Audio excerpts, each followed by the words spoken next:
What's up mga boss? Orange time tayo ngayon. Sabay kasi kami sa night shift niyan. Ako natatapos ng alas 1 a.m. Siya naman alas 5 a.m.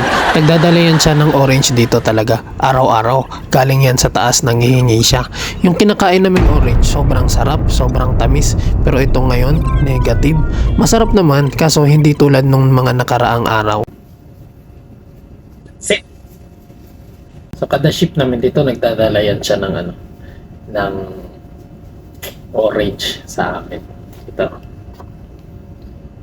Kaso, itong mga orange na to ngayon, iba yung lasa eh.